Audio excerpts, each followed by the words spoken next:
शिक्षक व्हावं वाटतं कारण आपण आजूबाजूला शिक्षक बघितलेले असतात, तर ते यश तुमचं नसतं. ते यश आणि अपयश तुम्हाला जो फील येतो तो तुमच्या बिलीफ सिस्टीममधून येतो. कार्ल युंगनं काय केलं की सांगितलं की जगामध्ये जी लोक जन्माला आलेली आहेत त्यांचे वेगवेगळे व्यक्तिमत्व आहेत. पण कळतं या 4 लोकांमधून हा असा आहे तो तसा आहे. म्हणजे कसा आहे हे कळणं आपल्याला असं वाटतं आपण जे बघतो ती वागणूक आहे, पण त्याच्या आतमध्ये व्यक्तिमत्वाचा डायनामिझम आहे. आनंद ह्या गोष्टीचा आहे की जिथे बोलतो आहे तिथे वाचनालय आहे. पुस्तकं, लायब्ररी हा माझ्या फार आस्थेचा जिव्हाळ्याचा विषय राहिलेला आहे पहिल्यापासून. ज्या काळात शिक्षण घेत होतो तेव्हा शिक्षणाची साधनं तशी कमी होती. शिक्षक खूप चांगले होते, वातावरण छान होतं आणि पुस्तकांची गरज होती. पण पुस्तकं ज्या हव्या प्रमाणात मिळायला हवी होती थोडीशी कमी मिळायची. त्यामुळं पुस्तकांचं महत्त्व खूप आहे. जेव्हा अशी सुसज्ज लायब्ररी कन्नडसारख्या ठिकाणी पाहतो तेव्हा खूप आनंद होतो. सुरुवात करण्याअगोदर मला तुम्हाला काही प्रश्न आहेत. 1-2 लोकांना प्रश्न आहेत. 2-3 लोकांनी उत्तर दिले तर चालेल. कुणीही द्या. तुमच्या इकडे मुलीमधून 1-2 लोकांनी द्या आणि मुलांमधून 1-2 लोकांनी द्या. कुणीही सांगा तुम्हाला काय बनायचं आहे. येणाऱ्या काळामध्ये तुम्ही तुमचं करिअर करू इच्छिता. 8वी 9वी 10वीला तुम्ही असाल. कुणीही सांगा. तुम्ही सांगा मॅडम काय बनायचं आहे. सर मी आता DLED करते. अच्छा, टीचर बनायचं. टीचर बनायचं. बरं. कधी बनवलं तुम्ही हे स्वप्न. केव्हा तयार झालं हे स्वप्न तुमचं. सर मी म्हणजे शाळेच्या वेळेत होते तेव्हापासून एक टीचरांना बघून मुलांना ज्ञान देणं. टीचर म्हणजे एक असं व्यक्ती असतो की जे विद्यार्थ्यांना एक भारताचा डॉक्टर असो किंवा इंजिनियर कोणत्याही मोठ्या पदावर जाणारा व्यक्ती हा शिक्षकाच्या हातावरून गेलेला असतो. त्यामुळे मला शिक्षक व्हायला आवडतं. Very good. काय व्हायला आवडेल. बघा काही लोक नजर चोरतायत. हां येस उभे राहा बोला. हां डॉक्टर व्हायला आवडेल. कुणी सांगितलं. तुम्ही ठरवलं की कुणी सांगितलं तुम्हाला. क्लासेसमध्ये असताना. Very good. एकदा जोरदार टाळ्या वाजवा या मित्रासाठी. बघा आपण इथे पर्सनॅलिटी आणि त्या अनुषंगाने येणारा विकास या बाबतीत समजून घ्यायला आलेलो आहोत. काय होतं की आपण जन्म घेतो आणि आपल्याला काहीतरी व्हायचं आहे असं आपण ठरवतो. आपण हे जे ठरवत असतो तुम्ही याचा कधी विचार केला आहे का की तुम्ही असं का ठरवलं, असंच व्हायचं का ठरवलं, याचा कधी विचार केला आहे का तुम्ही. तुमच्या हा विचार केव्हा डोक्यात आला याचा कधी विचार केला आहे का. तर आपल्याला हे लक्षात येईल की आपण आयुष्यामध्ये काहीतरी व्हायचा प्रयत्न करतो किंवा आपल्याला काहीतरी व्हावंसं वाटतं. ह्या सगळ्या प्रक्रिया एक साधारणतः आपल्या आजूबाजूच्या वातावरणामधून आपण कुणाचं तरी अनुकरण केलेलं असतं, कुणाला तरी बघितलेलं असतं. शिक्षक व्हावं वाटतं कारण आपण आजूबाजूला शिक्षक बघितलेले असतात. आपल्याला वकील व्हावं वाटतं कारण आपण आजूबाजूला वकील बघितलेले असतात. आपल्याला डॉक्टर व्हावं वाटतं कारण डॉक्टर हा समाजाची मदत करतो हे आपण आजूबाजूला बघितलेलं असतं. इंजिनियर व्हावं वाटतं, ॲस्ट्रॉनॉट्स व्हावं वाटतं, आणखी समाजकार्य करावं वाटतं. हे सगळं वाटतं याचं कारण कुठेतरी असं असतं की आजूबाजूला आपण या पद्धतीनं काम करणारी लोक बघितलेली असतात. बरोबर आहे. आणि मग त्यातूनच कुठेतरी मनामध्ये इच्छा निर्माण व्हायला लागते. आपण हा कधी शिक्षण घेत असताना वेळ देतो का स्वतःला की नेमकं मी कोण आहे, माझ्या आतमध्ये मी काय घेऊन या जगाला वेलकम केलेलं आहे, मी या जगामध्ये आलेलो आहे. कधी हा विचार, हे चिंतन याचा कधी आपण विचार केला आहे का. कधी स्वतःला शोधून बघितलं आहे का की नेमकं मला काय व्हायचं आहे, मी कोण आहे. हा जर विचार केला तर कदाचित तुम्ही आता जे ठरवलं आहे यापेक्षा अतिशय 360 मध्ये वेगळा विचार करू शकाल. बऱ्याच वेळेला असं होतं की शाळेमध्ये शिक्षक बघितलेला असतो त्यामुळे त्यावेळेला शिक्षक व्हावं असं वाटतं. बाहेर गेल्यानंतर आपण बऱ्याच वेळेला इंजिनियर लोक खूप चांगला जॉब, चांगल्या गाडीमध्ये फिरतात, आपल्याला इंजिनियर व्हावं वाटतं. अचानक आपण कॉलेजला जातो तिथं प्रोफेसर लोक छान पद्धतीनं व्यवस्थित राहत असतात, वागत असतात, आपल्याला प्रोफेसर व्हावं वाटतं. हे वेगवेगळं वाटणं जे आहे हे जे आपल्या आजूबाजूचा डिटर्मिनिझम आहे यानुसार आपल्याला आपल्या आयुष्यामध्ये काहीतरी करिअर करावं वाटतं. पण तुम्हाला मी इथे एक या ठिकाणी सांगेल की प्रत्येक वेळेला, प्रत्येक टप्प्यावर आपण कोण आहोत हे ओळखणं फार महत्त्वाचं आहे, फार गरजेचं आहे. लहान असताना आपले आईवडील आपल्याला तुला काय झालं पाहिजे किंवा समाज, कुटुंब हे सतत तुम्हाला एक विशिष्ट भूमिका तुमच्या मनावर बिंबवत असतात. तुमच्या समोर आता इथे मुलं जास्त आहेत, पालक थोडेसे कमी आहेत, त्यामुळे मुलांसाठी जास्त बोलेल की तुम्ही आतापर्यंत ग्रो झाल्यानंतर तुमच्या आतमध्ये जी बिलीफ सिस्टीम तयार झालेली आहे, तुम्हाला काय व्हायचं आहे, हे जे व्हायचं जे तुम्ही ठरवलेलं आहे ते खरंच तुमचं स्वप्न आहे का, हा पहिला प्रश्न तुम्ही रोज सकाळी स्वतःला विचारा. म्हणजे तुम्हाला जे काही व्हायचं आहे ते तुमच्या आजूबाजूच्या वातावरणामुळे तुम्ही ठरवलं आहे की खरंच तुम्हाला आतून तसं व्हायचं आहे. म्हणजे बऱ्याच वेळेला मी डॉक्टर लोक असे बघितलेले आहेत की जे ओपीडीमध्ये जाण्याऐवजी लिखाणकाम जास्त चांगलं करतात आणि त्यांना लिखाणकाम करावं वाटतं. आतमध्ये कुठेतरी चांगला लेखक दडलेला असतो, पेंटर दडलेला असतो, परंतु ते तसं त्यांना होता येत नाही. मग हे असं व्हायचं असेल, हे का होतं याचं कारण आपल्याला स्वतःची बऱ्याच वेळेला ओळख होत नाही. तुम्हाला स्वतःच्या ओळखीपर्यंत जाण्यासाठी तुमच्या काही लेयर्स आहेत. त्या लेयर मी महत्त्वाच्या 1 का 2 लेयर तुम्हाला सांगणार आहे, त्या फक्त समजून घ्या. मी फार जास्त तुम्हाला अवघडामध्ये खोलामध्ये बिलकुल नेणार नाही, कारण मला तुमचे चेहरे दिसत आहेत गंभीरपणे. आता हा माणूस काय कोट घालून बोलणार आहे आपल्यासमोर आणि काय काय आता आपल्याला ज्ञान पाजाळणार आहे, तसं मी काही करणार नाही आहे तुम्हाला. त्यामुळे थोडं रिलॅक्स व्हा, आपण मस्त छान गप्पा मारूयात. मुद्दा असा आहे की इथून जाताना ॲटलिस्ट एक तरी मुद्दा, एक तरी विचार तुम्हाला इथून घेऊन जाता आला पाहिजे. म्हणजे इथून गेल्यानंतर उद्या सकाळी उठल्यानंतर जेव्हा तुम्ही विचार कराल की काय होतं, मी काय घेतलं, काय शिकलो, तर एक महत्त्वाचा मुद्दा मला इथून कळाला पाहिजे. तो मुद्दा काय आहे ते समजून घ्या. इथून जाताना तुम्हाला स्वतःला ओळखता आलं पाहिजे, तुम्ही कोण आहात. एकदा तुम्ही कोण आहात हे कळालं की स्वतःला काय करायचं हे ठरेल. मी कोण आहे हेच माहिती नाही आहे आणि मी स्वतःला बनवायला निघालेलो आहे. तुम्ही केळी म्हणून जन्म घेतला आहे की सफरचंद म्हणून जन्म घेतला आहे हे तुम्हाला जर माहितीच नसेल तर आयुष्यभर तुम्ही म्हणाल की मी संत्री आहे आणि नंतर कळेल अरे तू तर संत्री नाही, तू तर अंगूर आहे. नाही, मी संत्री आहे. माझ्या आईवडिलांनी मला सांगितलं लहानपणापासून तू संत्री आहे, तू संत्री आहे, तू संत्री आहे, किंवा तू केळी आहे, तू केळी आहे. आणि नंतर मला कळालं मी तर अंगूर निघालो. हे यासाठी मी बोलतो आहे की समाजाची कारकं ही आजूबाजूला एवढी मोठ्या प्रमाणावर काम करत असतात. तुमच्या लक्षात आलं पाहिजे, तुमचे आई वडील हे तुमच्या भल्यासाठी करतात यात वाद नाही, परंतु त्यांना या समाजशास्त्राची, मानसशास्त्राची किंवा विज्ञानाची जाणीवच असेल असं काही नाही. त्यामुळं स्वतःला सगळ्यात जास्त जर कोण या ठिकाणी ओळखत असेल तर ते आपण ओळखत असतो. बघा, आपण खूप गोष्टी करतो, आपल्याला लक्षात येतं की काही लोक या जगामध्ये काम करत असताना अतिशय प्रभावीपणे काम करतात. असं काय असतं की ते फार प्रभावीपणे काम करतात आणि आपण जेव्हा एखादी गोष्ट करायला जातो तेव्हा तो प्रभाव मला निर्माण होत नाही, ती इफिशियन्सी मला निर्माण होत नाही. असं का होतं याचा तुम्ही कधी विचार केला आहे का? सर, मी एखादी गोष्ट करायला जातो आणि त्याचा इम्पॅक्टच पडत नाही, किंवा एखादी गोष्ट करायला जातो माझ्याकडून ती होतच नाही. याचं कारण सांगू काय आहे? कारण आपण अनेक गोष्टी थोड्या थोड्या शिकलेलो आहोत.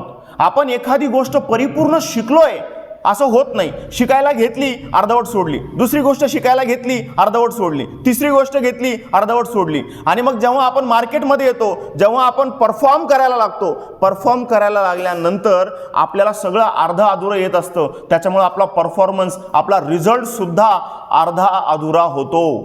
तुम्हाला एक गंमत सांगतो, ऑटोमोबाईल इंडस्ट्रीमध्ये कार मॅन्युफॅक्चरिंग जेव्हा होते तेव्हा 100% कार तयार होणं गरजेचं असतं. एखाद्याकडे जर कार आहे आणि त्याच्या कारला जर एक चाक नाहीये आणि आपण जर त्याला विचारलं की तुमच्याकडे कार आहे का, तर तो असं म्हणतो का कधी? हो, माझ्याकडे 98% कार आहे. एक चाक जर नाहीये आणि जर त्याला विचारलं 98% कार आहे ना, 98% आहे ना, एक चाक नाही म्हणजे 2% काढून टाका. किंवा नाही, माझ्या कारला फक्त ब्रेकच नाही, बाकी सगळी कार आहे माझ्याकडे, म्हणता येईल का कार तिला? म्हणता येईल का? ती कार परफॉर्म करेल का? सांगा बरं. ज्या कारला ब्रेक नाहीये किंवा एखादी गोष्ट नाहीये ती कार परफॉर्म करेल का? येस और नो? हॅलो, येस और नो? नो. का नाही परफॉर्म करणार? कारण परफॉर्मन्स करण्यासाठी 100% ॲक्युपन्सी लागते ज्ञानाच्या बाबतीमध्ये, आणि ती बऱ्याच वेळेला आपल्याकडे नसते. तुम्ही एखादी गोष्ट शिकत असता, कुठलीही गोष्ट, तुम्ही विज्ञान शिकताय किंवा गणित शिकताय किंवा समाजशास्त्र शिकताय, इतिहास शिकताय, भूगोल शिकताय, सौंदर्यशास्त्र शिकताय, तर्कशास्त्र शिकताय, मानसशास्त्र शिकताय, साहित्य शिकताय, कुठली एक विषय तुम्ही शिकता आहात, त्या विषयाचा ॲज अ होल अंडरस्टँडिंग तुमच्याकडे आलेलं आहे का हे एकदा चेक करा. आतापासून ती तयारी करा, त्या अनुषंगाने वाचा. नाही सर, सिलेबसमध्ये एवढं नाही आहे, सिलेबस हा परीक्षेसाठी आहे तेवढं ते करा, परंतु त्या विषयाची जाणीव, त्या विषयाचं ज्ञान, त्या विषयाचं भान तुमच्याकडे आलेलं आहे का याचा विचार करा. त्यासाठी काही महत्त्वाची पुस्तकं आहेत. विचारा आजूबाजूच्या लोकांना की मी काय वाचलं पाहिजे म्हणजे मला या बाबतीत ज्ञान येईल, मला समजेल, मला कळेल, मला याच्यावर विचार करता येईल. हे करा.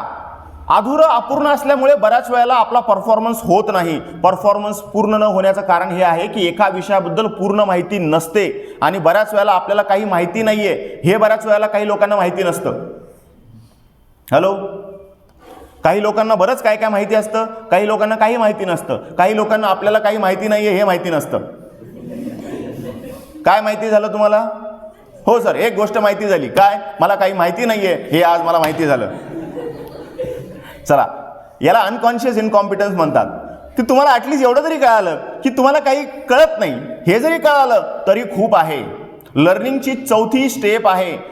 लर्निंगच्या 4 स्टेपमध्ये ही एक महत्त्वाची स्टेप आहे की तुम्हाला काही येत नाही हे तुम्हाला कळणं फार गरजेचं आहे. म्हणजे कुठल्या दिशेने जायचं आहे ते कळेल. म्हणून एक लक्षात घ्या की तुम्ही कोण आहात ही ओळखणं, ही गोष्ट तुम्हाला काहीतरी येण्याच्या दृष्टीने कर्मप्राप्त ठरते. प्राथमिक गोष्टी तिला स्थान द्यावं लागेल. काय होतं बघा, परिपूर्ण शिकण्याच्या भूमिकेतून जर तुम्ही एखादी गोष्ट करायला लागला तर तुम्हाला तुमच्या आतमध्ये समाजानं निर्माण केलेले, कुटुंबानं निर्माण केलेले, मित्रांमुळं, आजूबाजूच्या ह्या सगळ्या यश अपयशाच्या घोडदौडीमध्ये तुमच्या स्वतःबद्दलच्या ज्या कल्पना आहेत त्या कल्पना कळायला लागतील. तुम्ही काय काय कल्पना करून घेतलेल्या आहेत बघा. तुम्ही इथे येताना सुद्धा काही कल्पना घेऊन आलेले आहात. तुम्ही जगताना, वागताना, जेवायला जाताना, कोणाशी तरी बोलताना कल्पनेमध्ये वावरता, बिलीफमध्ये वावरता. काहीतरी बिलीफ आहे तुम्हाला एखाद्या गोष्टीचं दुःख जेव्हा होतं तेव्हा ते दुःख तुमचं नसतं. एखाद्या गोष्टीमध्ये यश मिळालं, परीक्षेमध्ये मार्क चांगले मिळाले किंवा आणखी काही गोष्टी मिळाल्या तर ते यश तुमचं नसतं. ते यश आणि अपयश तुम्हाला जो फील येतो तो तुमच्या बिलीफ सिस्टीममधून येतो. ती बिलीफ सिस्टीम काय आहे हे एकदा कळणं फार गरजेचं आहे. जर इथे शिक्षक लोक बसलेले असतील तर त्यांनी विद्यार्थ्यांना त्यांची बिलीफ सिस्टीम कशी निर्माण होते, ती कशा पद्धतीनं काम करत असते, ती त्यांना कशा पद्धतीने पुढे आणि मागे ठेवण्यास मदत करते, याच्यावर जर मार्गदर्शन करता आलं आजच्या काळामध्ये हे अतिशय महत्त्वाचं आहे. जद्दू कृष्णमूर्ती यामुळेच म्हणतात की एका शिक्षकाला एका विद्यार्थ्यासाठी रेव्होल्युशनरी होता येऊ शकतं जर तो विद्यार्थ्यांची त्याच्या मोठं होण्याच्या संदर्भातली जी बिलीफ सिस्टीम आहे ती जर तो सांगू शकला, ती जर वेगवेगळ्या पद्धतीने एक्सप्लेन करू शकला तर खऱ्या अर्थाने एक शिक्षक एका विद्यार्थ्यासाठी रेव्होल्युशन क्रांतिकारक म्हणून काम करू शकतो.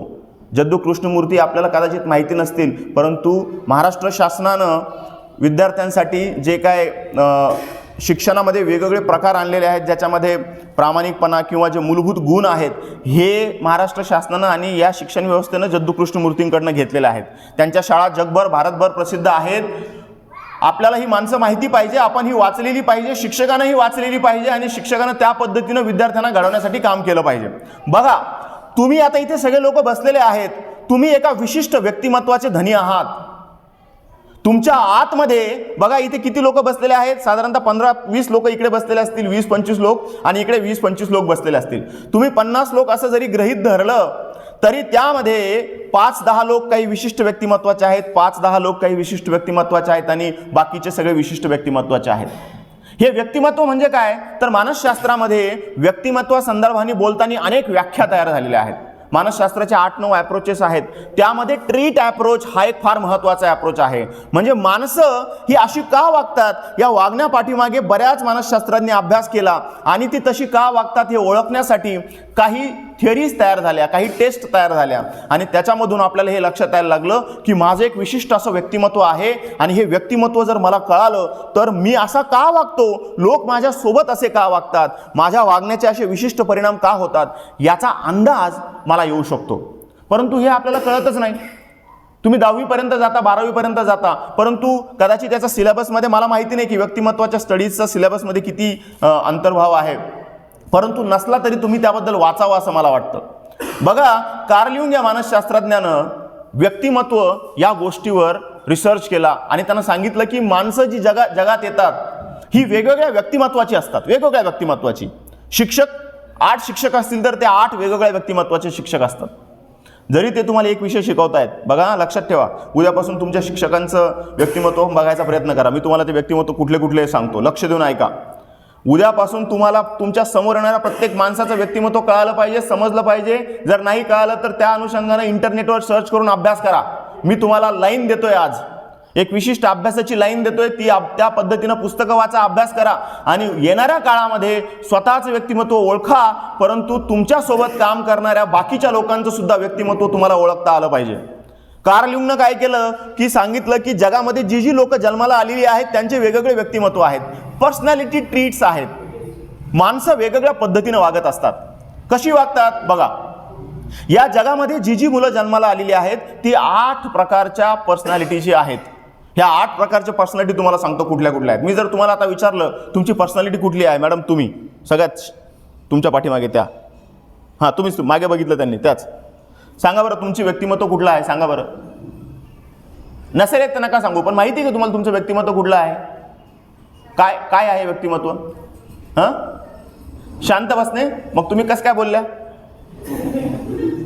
जर शांत बसणे हे व्यक्तिमत्व आहे तर मग आपण बोललो कसे. प्लीज थँक्यू सो मच, बसा बसा. बघा आपलं व्यक्तिमत्व शांत बसणं हे वागणं झालं, बिहेवियर झालं. हॅलो, शांत बसणं हे बिहेवियर झालं. आणखी कोणी सांगू शकतं का इकडे मुलांमध्ये उभं राहून सांगा माझं व्यक्तिमत्व काय आहे. सर स्वेटरवाले सर, हां हां काय आहे तुमचं व्यक्तिमत्व.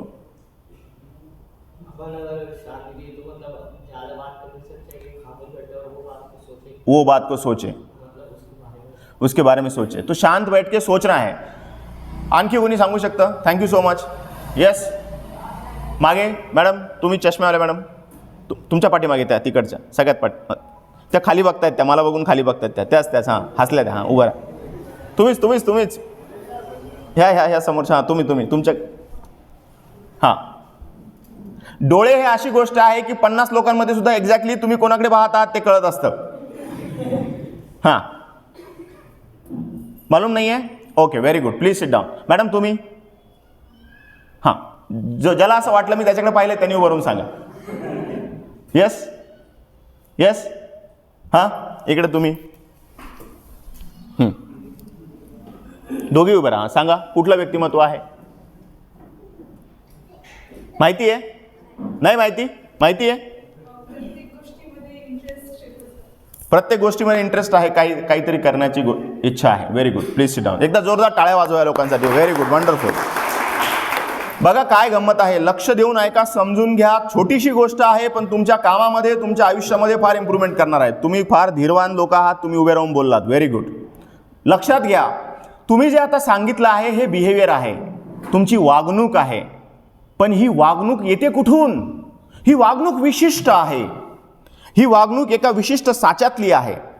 तुम्ही असे का वागता याचा कधी विचार केला आहे का. तुम्ही एका पर्टिक्युलर ठिकाणी एका पर्टिक्युलर कंडिशनमध्ये तुम्ही ठरलेलं वागता. नोट केलंय कधी. ती तशीच वागते, मला माहिती आहे तिचं तसंच वागणं आहे. तो तसाच वागतो, तिचं वागणं तसं आहे. ते जे आहेत ना ते तसेच वागतात. मला माहिती आहे तो आता काय वागणार आहे. याचा प्रिडिक्शन आपण किती वेळा केलंय सांगा बरं. केलंय की नाही, होतं की नाही. आपल्याला बरोबर कळतं या 4 लोकांमधून हा असा आहे तो तसा आहे. म्हणजे कसा आहे हे कळणं, आपल्याला असं वाटतं आपण जे बघतो ती वागणूक आहे, पण त्याच्या आतमध्ये व्यक्तिमत्वाचा डायनामिझम आहे. तुम्ही जन्मतः तो घेऊन आलेले असता की तो विकसित होतो याचा तुम्ही विचार केला पाहिजे. लक्षात घ्या की हे जे 8 व्यक्तिमत्वाचे प्रकार आहे, या 8 व्यक्तिमत्वाच्या प्रकाराला 4 अँगलमध्ये कार्ल युंगने विभाजित केलेलं आहे. त्याच्यापैकी पहिले बघा, माणसं बघा. काही लोक बघा थिंकिंग व्यक्तिमत्वाचे असतात, सतत विचार करतात. काही लोक फिलिंग व्यक्तिमत्वाचे असतात, सतत विचार करतात. म्हणजे एखाद्या गोष्टी, कुठलीही गोष्ट करायची असेल ना तर ते विचार करतात, चिंतन करतात.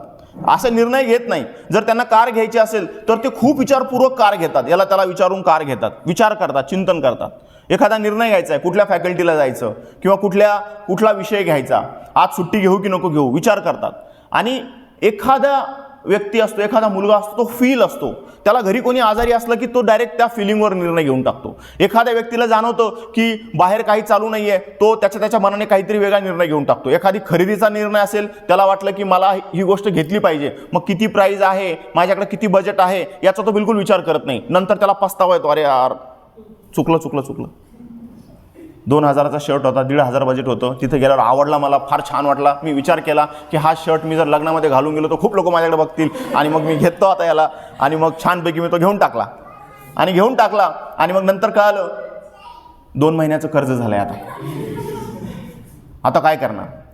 ही लोक कोण असतात, फिलिंग असतात. थिंकिंग लोक अगोदरच विचार करतात की काय होईल, किती बजेट आहे, याला चहा पाजू की नको पाजू, की याच्याकडूनच पिऊ, पार्टी देऊ की नको देऊ, की याच्याकडूनच घेऊ, कसे वसूल करू पैसे, याच्याशी आता गोड बोललो तर हा मला जेवायला घेऊन जाईल की नाही घेईल. सगळं प्लॅनिंग असतं त्यांचं, विचार करून करतात. कोण, थिंकिंगवाले लोक. फिलिंगवाले लोक, त्यांना पुढे काय येणार आहे माहिती नसतं. त्यांना जो आतमध्ये भाव आला तो भाव त्यांच्यासाठी महत्त्वाचा असतो. काही लोक आपल्यामध्ये थिंकिंग असतात, काही लोक आपल्यामध्ये फिलिंग असतात. थिंकिंग लोक कशी वागतात बघा. थिंकिंग लोक, ही लोक यांचा फ्रेंडशिपचा ग्रुप थोडा कमी असतो, कारण हे प्रत्येक गोष्टीत विचार करतात. जर यांच्याकडे एखादा मुलगा मित्र आला, तो म्हटला की अरे मला खूप चांगले मार्क पडले आहेत, चलतो का आपण जाऊ बाहेर फिरायला, तो म्हणतो तुला चांगले मार्क पडले, मी काय करू, माझा का वेळ मी खराब करू. विचार करतात ते माझा वेळ का गेला पाहिजे.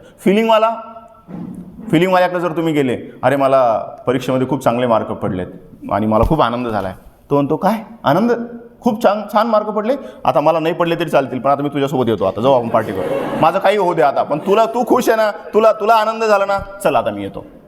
आणि नंतर कळतं त्याला की आपला अभ्यास राहून गेलाय, आता आपल्याला मार्क पडणार नाही, आपण फेल होणार आहे, आणि मग डोक्याला हात लावून बसतात बऱ्याच वेळा. पण फिलिंगवाले लोकांचं मार्केटमध्ये रिलेशन खूप स्ट्रॉंग असतं, कारण त्यांना दुसऱ्याचं दुःख, दुसऱ्याच्या भावना लगेच कळतात. दुसऱ्याला त्रास झालेला आहे हे लगेच फिलिंगवाल्यांना कळतं, त्यांना बोलायची गरज नसते. ते म्हणतात काय झालं, तू टेन्शनमध्ये आहेस का. ते डोळे बघतात तुमचे, बॉडी लँग्वेज बघतात, तुमचं वागणं बघतात. घरामध्ये बघा, आई फिलिंग असते, वडील थिंकिंग असतात, किंवा वडील फिलिंग असतात, आई थिंकिंग असते, तर त्यांच्या दोघांमध्ये पण तशीच भांडणं चालू असतात. है ना. म्हणजे आई जर फिलिंग असेल आणि आई म्हटली की माझी आई घरात येते आज, वडील थिंकिंग असेल, तर मग काय त्याच्यात काय येतच, आता आई आहे म्हणजे घरी येणारच आहे, त्याच्यात काय मोठी गोष्ट आहे, है ना. तर रिस्क आहे मोठी. तर मग आई म्हणते वडिलांना की माझी आई येते आणि तुम्हाला काही त्याच्याबद्दल काही आनंदच नाही आहे. तो म्हणतो मागच्या 8 वर्षापासून आई तुझी येते आहे, त्याच्यात आता रोज काय आनंद, मी रोज काय आनंद करणार ना, आता म्हणजे त्याला पण काही लिमिट असते. तो बरोबर असतो, पण त्याला हे लक्षात येत नाही की हिची आई म्हणजे हिच्यासाठी भावना आहे, किंवा हिचे नातेवाईक हिच्यासाठी भावना आहे, किंवा हिचं एन्व्हायरमेंट, किंवा बायकोला हे लक्षात येत नाही.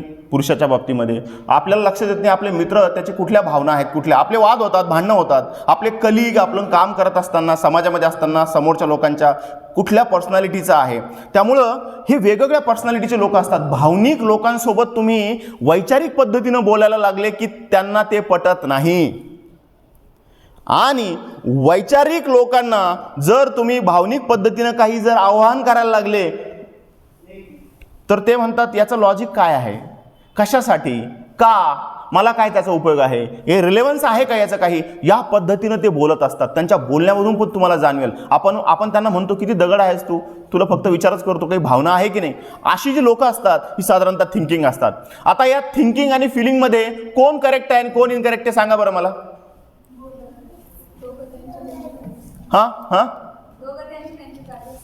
दोघं त्यांच्या जागेवर करेक्ट आहे. आणखी काही थॉट पाठीमागे.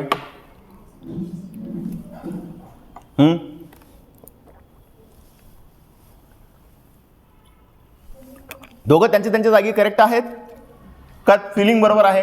आजच्या जगात जगण्यासाठी कुठली पर्सनॅलिटी करेक्ट आहे, फिलिंग की थिंकिंग. थिंकिंग. बघा विचार करून सांगा. तुम्ही थिंकिंग सांगताय पण तुम्ही जर फिलिंग असाल तर तुम्हाला माहित आहे का तुम्ही फिलिंग आहात की थिंकिंग आहात. थिंकिंग, फिलिंग, विचार करा. तुम्हाला घरी जाऊन विचार करावा लागेल, कारण तुम्ही यापूर्वी कधी विचारच केलेला नाहीये. तुम्ही विचार काय केला मी सांगू. तुम्हाला काय व्हायचंय भविष्यामध्ये, काय करावं लागेल, किती पैसे कमवायचे आहे, कुठली नोकरी करू, कसं आई वडिलांना प्रूव्ह करून दाखवू, मित्रांना प्रूव्ह करून दाखवू, समाजाला प्रूव्ह करून दाखवू, काय करू काय नाही. अशा पद्धतीनं सगळ्या स्वतःबद्दलच्या इतक्या संकल्पना तुमच्या मनात तयार झाल्या आहेत की तुम्ही कोण आहात हे आता शोधायला वेळच नाहीये. हॅलो, मी सांगतो तुमच्या डोक्यात काय आहे. तुम्हाला हा वेळच नाहीये की तुम्ही कोण आहात हे शोधायला वेळ नाहीये. तुम्हाला कोणी मदत पण नाही करणार. तर तुम्हाला स्वतःला शोधावं लागेल तुमचे व्यक्तिमत्व काय आहे. तुम्हाला भविष्यात तुम्ही काय बनायचं आहे याच्यासाठी आजूबाजूच्या सगळ्या सिस्टीम काम करतायत, ते करतायत ती चांगली गोष्ट आहे. पण तुम्हाला स्वतःसाठी एक गोष्ट करणं आहे की तुमच्या आतमध्ये कुठली पर्सनॅलिटी दबा धरून बसलेली आहे ती तुम्ही कालांतरानं डेव्हलप करत आहात. मला एका प्रश्नाचं सगळे मिळून व्यवस्थित उत्तर द्या, व्यवस्थित विचारपूर्वक उत्तर द्या. पर्सनॅलिटी ही जन्मानं येते की नंतर ती विकसित होत जाते, डेव्हलप होत जाते. पर्सनॅलिटी ही डेव्हलप होत जाते, बरोबर आहे. Yes yes no no no. हां, किती कॉन्फिडंट आहे बघा तुम्ही सगळे. मला अभिमान वाटतो तुमच्या सगळ्यांचा की तुम्ही इतके कॉन्फिडंट आहात. तर पर्सनॅलिटी ही जन्मानं येते, ती विकसित होऊ शकत नाही. पर्सनॅलिटी डेव्हलपमेंट हा जो शब्द आहे हा शब्द चुकीच्या पद्धतीनं आपण समजून घेतला आहे. Personality can not be developed. Personality तुमची जी जन्मानं आहे तीच मरताना तुमच्यासोबत असते, ती बदलत नाही. फक्त ती समजून घ्यायची आहे कुठली आहे आणि त्यानुसार योग्य वेळी तिच्यामध्ये बदल करत करत जगायचं आहे. कारण जी पर्सनॅलिटी तुम्हाला जन्माला मिळालेली आहे आजही तीच तुमच्यामध्ये आहे, तीच तुम्हाला 5 वर्षानंतर परफेक्टली कळायला लागते. जसे जसे तुम्ही मॅच्युअर होता तसं तुम्हाला आणखी प्रगल्भतेनं तुमच्यामध्ये कुठली पर्सनॅलिटी आहे एवढं कळायला लागतं. ते कळणं म्हणजे पर्सनॅलिटी डेव्हलप होत नाही. तुमची पर्सनॅलिटीकडे बघण्याची मानसिकता वृत्ती डेव्हलप झालेली असते. पर्सनॅलिटी तीच असते. हॅलो, व्यक्तिमत्वाचा तुमचा जो अँगल आहे तो तोच असतो, तो विकसित होत नाही, तो तोच असतो. फक्त तुम्हाला मॅच्युरिटी येत जाते. तुम्ही तुमच्या व्यक्तिमत्वाकडे, जगाकडे, समाजाकडे, लोकांच्या तुमच्याबद्दल असलेल्या अपेक्षेकडे जास्त प्रगल्भतेनं बघायला लागतात. कळतंय का? हॅलो, तुम्ही जे डेव्हलपमेंट जी करताय ती कशाची करताय ते सांगतो मी तुम्हाला. तुम्ही काय डेव्हलप करताय? पर्सनॅलिटी डेव्हलप नाही होऊ शकत. पर्सनॅलिटी शोधायची आहे कुठली आहे. तुम्ही एका विशिष्ट अँगलमध्ये का वागता. बघा, दुसरी पर्सनॅलिटी आहे. दुसरी पर्सनॅलिटी काय आहे? हा पहिला अँगल सांगितला मी, थिंकिंग फिलिंग. दुसरी पर्सनॅलिटी आहे ॲक्शन आणि रिफ्लेक्शन. काही लोक बघा, एखादी काम त्यांना सांगितलं की लगेच ते कृती करायला लागतात, लगेच ते काम करायला लागतात, लगेच उतरतात मैदानामध्ये, लगेच पटकन काम करून टाकतात. आपण त्यांना म्हटलं की अरे त्या तिथे जाऊन एक गड्डं खोदायचं आहे, पटकन जातील. आपण त्यांना काही बोलण्याच्या अगोदर पटकन जातील, गड्डं खोदून वापस येतील. आपण म्हणतो अरे नाही नाही तिथं नाही, पलीकडे खोदायचं होतं. तो म्हणतो मग सांगायचं ना, अरे मग थांबायचं ना. तो इतक्या लवकर गेला. म्हणजे सेल्फ ड्रिव्हन इतकी स्ट्रॉंग असते यांचं सेल्फ ड्रिव्हन फिलिंग. त्यांना फक्त तुम्ही बटन दाबलं की बटन दाबल्यानंतर अर्ध्या आवाजामध्येच ते गायब होतात आणि काम करून येतात. कारण एखादी गोष्ट पाहिल्यानंतर ती करण्याची अर्ज इतकी स्ट्रॉंग असते या लोकांमध्ये की ते स्वतःला थांबू शकत नाही. म्हणून तो डायलॉगवाला आहे, एक बार मैंने कमिटमेंट कर दी. असं आहे का? असं आहे का? है ना? असंच काहीतरी आहे ते की एकदा या लोकांनी एखादी गोष्ट पक्की यांच्या डोक्यात झाली, जर एखाद्या ठिकाणी गेले आणि यांना जर कळलं की हा ड्रेस चांगला आहे, ते घेऊन टाकतात. फिलिंगवाल्यासारखं नंतर यांना पस्तावा येतो. एखादी कृती इतकी क्विक करतात, करताना हे बिलकुल विचार करत नाही. म्हणजे एखादी गोष्ट विचार करून, तिच्या डेटावर विचार करून, त्याला ॲनालिसिस करून, त्याला नलोवर करायचं आणि मग त्याच्यानंतर डिसिजन घ्यायचा. ही प्रक्रिया यांच्याकडे झिरो असते. ही प्रक्रिया यांच्याकडे बिलकुल नसते. ते डायरेक्ट सांगितलं की काम करतात. त्यामुळे ही अशी लोक इंटरव्ह्यू घेताना आम्ही सेल्समध्ये हायर करतो. सांगितलं, मार्केटिंगचा प्लॅन तयार झाला आहे, सांगितलं की त्यांनी काम केलं पाहिजे. जाऊन त्याला सांगितलं की या एरियामध्ये 50 घराला जाऊन भेटी द्यायच्या आहेत आणि कार्ड जमा करून आणायचे आहेत, तर तो गेला पाहिजे. त्यांनी विचार नाही केला पाहिजे की मी जाऊ की नको, करू की नको. तुला हा प्रोजेक्ट करायला सांगितला तो केला पाहिजे. त्यामुळं कंपन्यांमध्ये माणसं हायर करताना तो कुठल्या पर्सनॅलिटीचा आहे हे बघितल्या जातं. तुम्ही बोलत असताना तुमच्या बॉडी लँग्वेजला बघून, तुमच्या बोलण्याचा लय बघून, तुमची स्टाईल बघून हे बघितलं जातं की याच्यामध्ये कुठली पर्सनॅलिटी आहे. 4 अकाउंट मॅनेजर हायर करायचे असेल किंवा 4-5 ऑपरेशन मॅनेजर हायर करायचे असेल, 3 HR मॅनेजर हायर करायचे असेल, तर त्या कामासाठी कुठली पर्सनॅलिटी योग्य आहे हे अगोदर ठरलेलं असतं. आणि त्यानुसार जर 3 लोकांची एक्सपर्ट तिथे लॉबी बसलेली असेल तर एक जो असतो ना तो आमच्यासारखा असतो. तो सतत बघत असतो तुमच्याकडे की कुठली पर्सनॅलिटी याच्यामध्ये आहे. तुम्ही कुठल्या पर्सनला कसं उत्तर देताय याच्यावरून तो हे ठरवतो की याची पर्सनॅलिटी, अंदाज लावतो की तुमच्या पर्सनॅलिटीमध्ये काय इनहॅबिटेड आहे, कुठले ट्रीट्स आहेत आणि याला उद्या हायर केलं तर हा या ठिकाणी चांगलं काम करेल का. उदाहरण सांगतो. तुम्ही आता थोडे बऱ्यापैकी मॅच्युअर लोक आहेत त्यामुळे हे उदाहरण द्यायला काही हरकत नाही. अकाउंट मॅनेजर बघा, अकाउंट मॅनेजरचं काम कसं आहे? शांततेचं आहे की बोलण्याचं आहे? शांततेचं. येस, बरोबर आहे. आता तिथे थिंकिंगवाला माणूस लागेल की फिलिंगवाला माणूस लागेल? सांगा बरं. की फिलिंगवाला? बरोबर आहे. फिलिंगवाला जर झालं तर काय होईल? तो म्हणेल तुझं आज पेमेंट खूपच कमी आलं, हे 5,000 रुपये ट्रान्सफर करून देतो तुला. नाही, तुला पैशाची गरज आहे, मला माहिती, मला लक्षात आलं, पण पुढच्या महिन्यात मला वापस करून दे कारण मला हा सगळा व्यवहार करायचा आहे. त्याला कळणार सुद्धा नाही की त्यांनी चूक केलं की बरोबर केलं आहे. त्याला असं वाटेल त्यांनी बरोबर केलं आहे. हे तुम्हाला ठरवायचं आहे ॲज अ ऑर्गनायझेशन. त्यामुळे ऑर्गनायझेशन तुम्हाला जेव्हा बघत असतात तेव्हा कुठल्या अँगलमध्ये बघतात हे तुम्हाला विचार करावा लागेल. त्यांनी बघण्या अगोदर तुम्ही बघून ठेवा तुमची पर्सनॅलिटी कुठली आहे. हॅलो, त्यांनी तुमचं ॲनालिसिस करण्या अगोदर तुम्हाला तुमचं ॲनालिसिस माहिती पाहिजे. कारण आता हा आपल्याला बघणार आहे, आपल्यातला कुठला पार्ट बघणार आहे आणि आपल्याला कसा जज करतोय हे तुम्हाला अगोदर माहिती पाहिजे. म्हणजे त्या पद्धतीनं तुम्ही जेव्हा बोलता तेव्हा त्याला तो तुमच्यामध्ये ज्या चुका शोधणार आहे ते तुम्हाला अगोदरच कळून जातं की हा माझ्यात नेमकं काय चुका शोधणार आहे. मी HR च्या इंटरव्ह्यूसाठी गेलो, इंजिनियर म्हणून गेलो आहे, मेकॅनिकल इंजिनियर म्हणून गेलो आहे किंवा R&D मध्ये इंटरव्ह्यूसाठी गेलो आहे, तर R&D मध्ये थिंकिंगवाला माणूस लागतो. थिंकिंगवाला, मी इमोशनवाला आहे, तर तो तुम्हाला प्रश्न विचारेल, तो तुम्हाला एक डायलेमा देईल, उदाहरण देईल आणि विचारेल की काय कराल तुम्ही याच्यामध्ये. उदाहरण कशासाठी दिलंय, तुम्ही काय कराल, तुमचा टेंड कुठं आहे, तुम्ही कुठे, तुमचा कल कुठे आहे, कुठे वळतात तुम्ही, हे त्याला बघायचं असतं. 4-5 उदाहरणं देऊन तुमचा अंदाज घेण्याचा प्रयत्न होतो. तुम्ही ते उत्तर देता जे तुम्हाला बरोबर वाटतं आणि तुम्हाला वाटतं हे सार्वकालिक सत्य आहे. तुम्हाला जेव्हा एखादी गोष्ट सार्वकालिक सत्य वाटते तेव्हा तो तुमचा अंदाज असतो, तो अंदाज बघितला जातो आणि त्यानुसार तुमच्या पर्सनॅलिटीच्या जवळ पोहोचण्याचा कंपनीचा, समोरच्या समाजाचा, माणसांचा प्रयत्न असतो. ते प्रयत्न ते करायला लागलेत हे तुम्हाला कळालं पाहिजे, एवढाच मुद्दा आहे. हॅलो, कळतंय का? दुसरी पर्सनॅलिटी सांगतोय मी, ॲक्शन आणि रिफ्लेक्शन. काही लोक खूप ॲक्शन करतात, काही लोक एवढं रिफ्लेक्ट करतात. एखादी गोष्ट एखाद्याला जर सांगितलं की तुम्ही तुमच्या आयुष्यामध्ये तुम्ही घर घेणार आहात किंवा घर बांधायचं आहे तुम्हाला, बांधाल का, तर तो एवढा विचार करतो की घराच्या किमती जेव्हा त्याने विचार करायला सुरुवात केली तेव्हा 25 लाख होत्या. घर घ्यायला गेला, किमती 75 लाख झाल्या आहेत. तो म्हणतो आता घर घेऊन काय उपयोग, बायको म्हणते तुम्ही घरी या तुम्हाला दाखवत्या. काय होतं, ही लोक विचार करतात, एवढं ॲनालिसिस करतात. हे बघ आता घर घ्यायला गेलो तर मग एवढं टाकले तर एवढं होईल, मग आता हे पेमेंट एवढं आहे, मग याचं एवढं उरतं, मग हे सगळं, मग याच्यात जर आलं तर आपलं नुकसान येईल, आपल्या मुलाचं शिक्षण कसं करायचं. मग एवढा इतकं ॲनालिसिस करतो की पॅरालिसिस होऊन जातो त्यांना. Over analysis converted into paralysis. तर एवढं ॲनालिसिस पण नको. तर ही एवढी थिंकिंगवाली माणसं किंवा रिफ्लेक्शन, मग ही माणसं कुठे कामं येतात, ही माणसं शास्त्रज्ञ बनतात. कारण ती गोष्टीचा एवढा चिठ्ठाफाड करतात. ही माणसं ॲनालिटिक्समध्ये जातात, डेटा सायन्समध्ये ही लोकं जातात. थोडंसं डॉक्टर आणि अशा पद्धतीनं एखादा ॲक्शनवाला डॉक्टर बनला, मग ॲक्शन पर्सनॅलिटीवाला, आणि त्याला फाडतो मी, काय दुखतंय पोट, हे इकडे त्याला फाडतो. म्हणजे तो चांगला डॉक्टर असेल, परीक्षेत पास झाला असेल, पण त्याचा ॲटिट्यूड, त्याचा ॲनालिटिकल बेंड हा वीक असतो.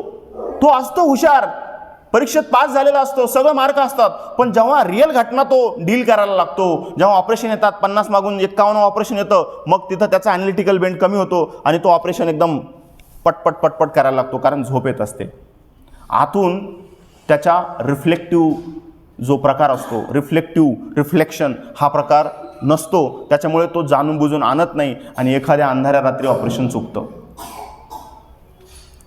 हॅलो, येस नो, कळतंय? गाडी चालवणारे लोक रिफ्लेक्टिव्ह असावे, ड्रायव्हर हा रिफ्लेक्शनवाला असावा की ॲक्शनवाला असावा? हां, विचार करून सांगा, नंतर सांगा, है ना. हा फार जम्बलिंग क्वेश्चन आहे. रिफ्लेक्शनवाला आहे की ॲक्शनवाला आहे, त्याला फार क्विक कळलं पाहिजे की काय आहे. तर ही रिफ्लेक्टिव्ह असणं आणि हे ॲक्शन असणं ही अतिशय महत्त्वाची गोष्ट आहे. तुम्ही याच्यामधले कोण आहात? जर तुम्ही उदाहरण द्यायचं म्हटलं तर आज कोण उदाहरण देऊ शकता? बघा, इमॅजिन करा, विचार करणारी, चिंतन करणारी माणसं, मुलं एका विशिष्ट फील्डमध्ये जातात. ॲक्शन असणारी मुलं एका विशिष्ट फील्डमध्ये जातात, ते एका विशिष्ट कामात असतात, त्यांचा अभ्यास असतो, चिंतन असतं, परंतु त्यांची पर्सनॅलिटीमुळं त्यांचा बऱ्याच ठिकाणी नाईलाज होतो. तुम्ही ग्रो होत असताना सुद्धा कंपनी बऱ्याच वेळेला बघते की हा मुलगा आहे हुशार, पण याची पर्सनॅलिटी अशी असल्यामुळे याला प्रमोशन देता येत नाही. त्यांना त्यांची पर्सनॅलिटी बघून ती बदलवता आली पाहिजे. कामानुसार तुम्हाला स्वतःमध्ये चेंजेस करता आले पाहिजेत, त्यानुसार तुम्हाला त्याचं इम्प्लिमेंटेशन करता आलं पाहिजे. याला म्हणतात पर्सनॅलिटी मॅनेजमेंट. पर्सनॅलिटी मॅनेज करायची आहे. काय करायचं आहे की डेव्हलप करायची आहे? कुणाला डेव्हलप करायची पर्सनॅलिटी? पर्सनॅलिटी डेव्हलप करणं म्हणजे नेमकं काय? म्हणजे काय डेव्हलप होती म्हणजे नेमकं काय होतं? पर्सनॅलिटी डेव्हलप होती म्हणजे सांगू काय होतं, तुमच्यामध्ये जी पर्सनॅलिटीचा अँगल तुम्ही जन्माने तुम्ही किंवा तुम्ही नंतर डेव्हलप करून घेऊन आलेले आहात, तर काय आहे जन्माने की डेव्हलप? जन्माने. तुम्ही जन्माने जो पर्सनॅलिटीचा अँगल तुम्ही घेऊन आलेले आहात तो 5 वर्ष झाल्यानंतर तुम्हाला आणखी कळायला लागतो. 10 वर्षानंतर तुम्हाला कळतं अरे माझ्यामध्ये तर ही पर्सनॅलिटी आहे. 15 वर्षानंतर तुम्हाला कळतं अरे माझ्यामध्ये हे आहे, मला आज कळतंय वेगवेगळ्या गोष्टी होत आहेत. ते हे तुम्हाला कळणं म्हणजे तुमची जी कॉग्निटिव्ह ॲबिलिटी आहे तुमच्या पर्सनॅलिटीबद्दलची ती एन्हान्स होत जाते. बस एवढंच होतं. पर्सनॅलिटी आतमध्ये काही घडलंय का? तुमचं फक्त बायोलॉजिकल एक्सटेन्शन होत आहे, तुम्ही बायोलॉजिकली वाढतायत फक्त, पण आतमध्ये जो अँगल आहे तो अँगल तोच आहे. 90चा आहे तर 90चाच राहणार. तो मोठा किती झाला, नाही मी आता मोठा करतो अँगल, पण तो 90च आहे ना. कोण? हॅलो, कळतंय का? 60चा जर असेल तर तो किती तुम्ही त्याला मोठा करा, पुढे किती वाढवा, पण तो कोण 60चाच आहेत ना. त्यामुळे तुमची पर्सनॅलिटी ही तुम्हाला जसे जसे तुम्ही मोठे होत जाता तसं तसं कळत जातं आणि तुम्हाला तिला योग्य ठिकाणी कशी वापरायची आहे तुम्ही ती मॅनेज करायला शिकतात. नाही मी थोडासा थिंकिंगवाला आहे, पण थोडासा मला इथं फिलिंगवाला व्हावं लागेल. माझ्या मुलाला आज अवॉर्ड मिळाला आहे, मग तो फिलिंग होतो, तो आनंद दाखवतो, वा वा मला खूप छान झालं आहे. मित्राचं बड्डे आहे आज, त्याला बिलकुल आनंद झालेला नसतो, बिलकुल जायची इच्छा नसते. काय म्हणजे काय ठीक आहे आज नाही मला माझे दुसरे कामं आहेत, पण तो म्हणतो त्याचा आनंद बघून हा म्हणतो नाही आपण दाखवलं पाहिजे याला आनंद झालेला आहे. वा वा वा वा व्हेरी गुड तुझा बड्डे आज मी खूप खुश आहे. मग तो म्हणतो चल पार्टीला जाऊया, याची आता बिलकुल इच्छा नसते. यस पार्टीला गेलोच पाहिजे आपण. हे काय झालं, तो मॅनेज करतो आहे, त्याला माहिती आहे की आपली पर्सनॅलिटी थिंकिंग आहे, हा फिलिंग आहे. याला जर आज गेलो नाही तर हा म्हणेल की काय आहे. म्हणजे बघा एखाद्याच्या हातामध्ये घड्याळ असते, ती घड्याळ असते किंवा आपण असं म्हणूयात की एखाद्या स्त्रीच्या हातामध्ये बांगडी असते किंवा गळ्यामध्ये मंगळसूत्र असतं किंवा एखादा दागिना असतो 25-30 वर्षापासून जुना, आता त्याची किंमत कमी झालेली असते, पण ते आई आजीचा असतो. तुम्ही जर म्हटले की ठीक आहे एक तोळ्याचा आहे मी तुला 5 तोळ्याचं वेगळं करून देतो, टाक विकून, तुम्ही बघा हिंमत करून बघा, म्हणजे असं काही जरी इच्छा तुमची जरी टेस्टिंग करून बघा तुम्ही, तुम्हाला कळून जाईल तुमची काय लायकी आहे. काय होतं असं, एक लक्षात घ्या, भावनिक माणसं कॅल्क्युलेशन करत नाही, त्या फिलिंग असतात. मला या पेनाबद्दल किती प्रेम असावं याचं काही कॅल्क्युलेशन नाही आहे. हा पेन माझ्यासाठी जीव की प्राण आहे. एका सैनिकासाठी झेंडा जीव की प्राण आहे, कारण त्याच्यासाठी त्याच्या मनात प्रचंड भावना असतात. त्या झेंड्याचा अपमान आपण सहन नाही करू शकत, तो भावना आहे. आपण कुठल्याही गोष्टीबद्दल भावना निर्माण करू शकतो. झेंडा ही सर्वोच्च गोष्ट आहे, पण आपण एका बेसिक आपल्या आजूबाजूला घरासमोर एखादं कुत्रा जरी राहत असलं रोज ते दिसतं, अचानक एक दिवस दिसणं बंद झालं तरी सुद्धा आपल्याला वाईट वाटतं. माणसं तर वेगळी गोष्ट आहे. मग हा जो फिलिंग आहे, ज्या लोकांना फिलिंग या गोष्टीचं महत्त्व आहे किंवा समजलं, किंवा जे लोक फिलिंग पर्सनॅलिटीचे आहेत त्यांच्यासोबत वागत असताना बोलत असताना त्यांच्या फिलिंगला कुठे धक्का लागतोय की नाही याचा विचार करा, चेक करा की हा याच्यासोबत बोलत असताना हा फिलिंगवाला आहे. त्यामुळे एकदा तुम्हाला कळालं की आपला मित्र फिलिंगवाला आहे तर बोलताना त्याच पद्धतीने बोलायचं. तुम्ही जरी थिंकिंग असला तरी फक्त त्याच्यासमोर 1 मिनिटं 2 मिनिटं जे काय बोलणार आहात तुम्ही फक्त त्या फिलिंगला टच नाही झालं पाहिजे आणि पुढे निघून चला. तुमच्या शाळेतले शिक्षक कसे आहेत, फिलिंग आहेत, थिंकिंग आहेत, ते एक हुशार आहेत सगळे, ते टिपिकली एखादं ज्ञान घेऊन आलेले आहेत, परंतु तुम्हाला तुमच्या शाळेच्या शिक्षकांसोबत कसं डील करायचं आहे, त्यांच्याकडून जास्तीत जास्त कसं शिक्षण घ्यायचं आहे, काय करता येईल की जेणेकरून ते तुम्हाला व्यवस्थित आणखी चांगल्या प्रकारे शिकतील, तुम्हालाही कोऑर्डिनेट करता येईल. तर त्यांची पर्सनॅलिटीसुद्धा तुम्हाला ओळखायची आहे, ती तुम्हाला ओळखता आली पाहिजे, म्हणजे तुम्हाला त्यांच्यासोबत जास्तीत जास्त कोऑर्डिनेशन करून शिकता येईल. तर थिंकिंग आणि रिफ्लेक्शन. तिसरा पर्सनॅलिटीचा अँगल आहे इंट्रोवर्ट आणि एक्स्ट्रोवर्ट. इंट्रोवर्ट म्हणजे इन म्हणजे काय, आत. एक्स्ट्रोवर्ट म्हणजे बाहेर. इंट्रोवर्ट म्हणजे आतल्या आत, जी लोक आतल्या आत बोलतात. तुम्ही बघा आपल्या आजूबाजूला अशी बरीच लोक आहेत की जी कमी बोलतात, बिलकुल बोलतच नाही. जशा ह्या ताई आता म्हटलं की मी बोलतच नाही, बोलत असतील त्या पण त्यांनी आता सांगितलं नाही. आणि त्यातल्यात आश्चर्याची गोष्ट आहे की स्त्रिया बोलत नाही, ही एक महत्त्वाची गोष्ट आहे. त्यामुळे ती एक कौतुकाची बाब आहे. पण एक गंमत बघा की एखादा व्यक्ती बोलत नाही हे दिसतं आपल्याला बऱ्याच वेळेला, ते शांत असतात, पण मग ती वेडी असतात का, त्यांना काहीच येत नाही का, असं बिलकुल नसतं.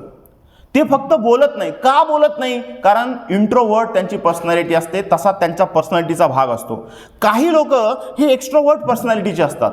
एक्स्ट्रोवर्ट पर्सनॅलिटी म्हणजे ते इतकं बोलतात की आपल्याला त्यांना सांगावं लागतं की आता थोडंसं मला पण बोलू दे. इतकं बोलतात, त्यांना थांबवावं लागतं. आता हे असं का करत असतील बरं? बघा, जन्मतः ही लोक अशी असतात.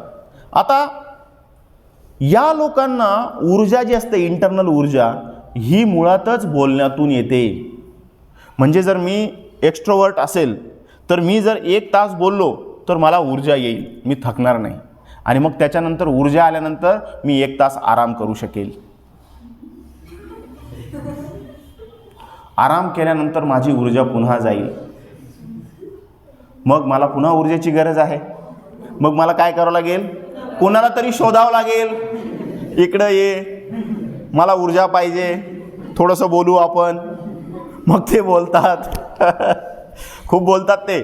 आणि मग 1 तास बोलल्यानंतर ते म्हणतात, हां आता मी चार्ज झालो आहे, आता तू जा घरी. मग ते पुन्हा 1-2 तास त्यांचं काम करतात. पुन्हा काम केल्यानंतर शांत बसल्यावर त्यांची ऊर्जा पुन्हा गायब होऊन जाते. मग पुन्हा 1-2 तासानंतर ते पुन्हा कोणाला तरी शोधतात, कुठे आहे तू, आपण भेटूयात, किंवा मग इकडे आपण सोबत अभ्यास करू, सोबत काम करू, सोबत फिरायला जाऊ. हे सगळे चार्जर असतात. ही ऊर्जा घेणारी त्यांची साधनं असतात. यांना ऊर्जा इंटरॅक्शनमधून, सामाजिक सहभागामधून ऊर्जा मिळत असते. जर त्यांनी ते तसं केलं नाही तर त्यांची ऊर्जा गायब. इंट्रोवर्ट व्यक्तिमत्व एकदम वेगळी आहेत. त्यांना ऊर्जेसाठी बाहेरच्या एक्सटर्नल सोर्सेसची गरज नाही. ऊर्जेसाठी ही लोक त्यांच्या आतल्या जे पॅटर्न असतात, चिंतनाने, विचाराने, ते एखाद्या झाडाचं पान बघतील, त्यांना छान वाटेल, वा मस्त मजा आहे. त्याच्यानंतर गाडी गेली, छान मस्त आवाज छान आला. त्याच्यानंतर वा वा टी व्हीवरचं पण छान चालू आहे, आवाज छान. त्या दिवशी किती मजा आली होती. आम्ही सगळे कोकणात गेलो होतो आणि छान मजा आली. 2 तास कोकणात ते आठवत राहतात कोकणाचा, छान वाटतं त्यांना.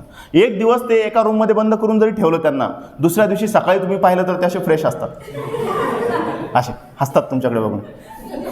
आपण म्हणतो काय एक दिवस याला पॅक करून ठेवलं तर. तुम्ही एक्स्ट्रोवर्ट माणसाला बंद करून ठेवा बरं. पहिल्या तासात तो म्हणेल काय चाललंय माझ्यासोबत, हे काय चाललंय, हे काय चाललंय, हे तो स्वतःशीच बोलेल, हे काय चाललंय सचिन.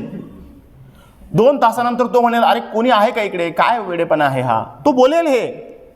मग 4 तासानंतर तो म्हणेल माझ्यासारखे लोकांवरच फार अन्याय होतो, मला असं कोणून ठेवतात, हे करतात ते करतात. तो आतमध्ये ॲग्रेशन. 5-6 तास झाले की त्याला वैताग व्हायला लागेल. संध्याकाळी 6-7 पर्यंत डिप्रेशन येईल त्याला. तो म्हणेल हे काही चांगलं नाही आहे, वैताग होईल त्याला जेवण पण जाणार नाही, रात्री झोप पण येणार नाही. रात्री जर झोप नाही आली तर दुसऱ्या दिवशी सकाळी उठून पुन्हा जेवण जाणार नाही, ॲसिडिटी होईल, डोळे काळे पडतील. 1-2 दिवस जर तुम्ही या एक्स्ट्रोवर्ट माणसाला जर तुम्ही बंद ठेवलं ना, तर ही डिप्रेशनमध्ये वेडी झालेली असते. काही लोक तुम्ही स्ट्रेचरवर सुद्धा बाहेर आणावं लागेल त्याला. का? हा एक्स्ट्रोवर्ट होता आणि त्याला तुम्ही 2 दिवस कोणाशी न बोलता एका रूममध्ये कोंडून ठेवलं म्हणून. थोडं अतिशयोक्ती करून सांगितलं तुम्हाला समजण्यासाठी, परंतु एक्स्ट्रोवर्ट माणसाला बोलायला लागतं. बघा, आपल्या घरामध्ये बरीच अशी लोक आहेत जे खूप बोलतात आणि अशी बरीच लोक आहेत खूप बोलत नाही. कधी कधी हे कॉम्बिनेशन लग्नामध्ये हुकून जातं सर. म्हणजे बायको कधी कधी एक्स्ट्रोवर्ट असते, नवरा इंट्रोवर्ट असतो. ती म्हणते तुम्ही बोलतच नाही काही, तो म्हणतो अगं शांत राहा ना थोडीशी. तो म्हणतो ती म्हणते तुम्ही बोलतच नाही काही. तो म्हणतो तू थोडं शांत राहा ना, काय गरज नाही ना बोलायची, गरज नाही, आता या विषयात काही बोलायची गरज नाही, मला मान्य आहे. ती म्हणते जरी मान्य आहे तरी चर्चा करावी लागेल. ती म्हणते आपण घर बांधायचं का, तो म्हणतो बांधून टाकू. नाही पण चर्चा गरज नाही ना, मी मान्य केलंय, बांधून टाकू. ती म्हणते पण नाही, त्याच्यावर 15 मिनिटं चर्चा करावी लागेल. का चर्चा करावी लागेल? मुद्दा घर बांधण्याचा नाही आहे, मुद्दा घर बांधण्यासंदर्भात चर्चा करून तिला ऊर्जा हवी आहे आयुष्य जगण्याची. उलटं असतं, कधी कधी बायको इंट्रोवर्ट असते, नवरा एक्स्ट्रोवर्ट असतो, तो खूप बोलतो, किचनमध्ये जाऊन तिचं कान खातो. मी काय म्हणतो ऐक ना, मला काय म्हणायचं असं. ती म्हणते मला थोडंसं काम करू द्या. आपण मित्रांमध्ये बघा, तुम्ही चेक करा, बऱ्याच वेळेला कधी कधी काय होतं, घरामध्ये सासू इंट्रोवर्ट असते, फार चांगलं आहे, म्हणजे फार बरं आहे जर असा सासू एक्स्ट्रोवर्ट झाली, इंट्रोवर्ट झाली तर. पण जेव्हा सासू एक्स्ट्रोवर्ट असते, सून इंट्रोवर्ट असते, सून इंट्रोवर्ट असते, सासू एक्स्ट्रोवर्ट असते, किंवा हे व्हाईस वर्सा झालं तर कॉम्बिनेशन हुकतं बऱ्याच वेळेला. सायकोलॉजिकल काउन्सिलिंगमध्ये कन्सल्टंट जो असतो, जो सायकोलॉजिकल काउन्सिलिंग करत असतो, तो सगळ्यात अगोदर नवरा बायको जेव्हा भांडणं घेऊन येतात, डिवोर्सच्या केसेस होतात तेव्हा भांडणं घेऊन तेव्हा ते दोघांची पर्सनॅलिटी बघतात. कधी कधी नवरा थिंकिंग असतो, बायको फिलिंग असते. नवरा विचार करतो, तो प्रत्येक वेळेला बायकोला चुकीत काढतो. तो म्हणतो की तू काय फिलिंगमध्ये काय वेगळ्यापणे विचार करते. कधी कधी बायको थिंकिंग असते, नवरा फिलिंग असतो.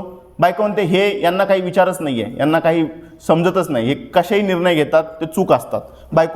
हे कॉन्फ्लिक्ट वाढत जातात. याच्या पाठीमागे मुळाशी दोघांच्या वेगवेगळ्या व्यक्तिमत्व पर्सनॅलिटी असतात. प्रेम असतं पण पर्सनॅलिटीमध्ये एकदम डिफरन्सेस असतो. मित्रामध्ये दोन पर्सनॅलिटी एकदम डिफरंट असतात. कधी कधी शिक्षक वेगळ्या पर्सनॅलिटीचा असतो, विद्यार्थी एका वेगळ्या पर्सनॅलिटीचा असतो.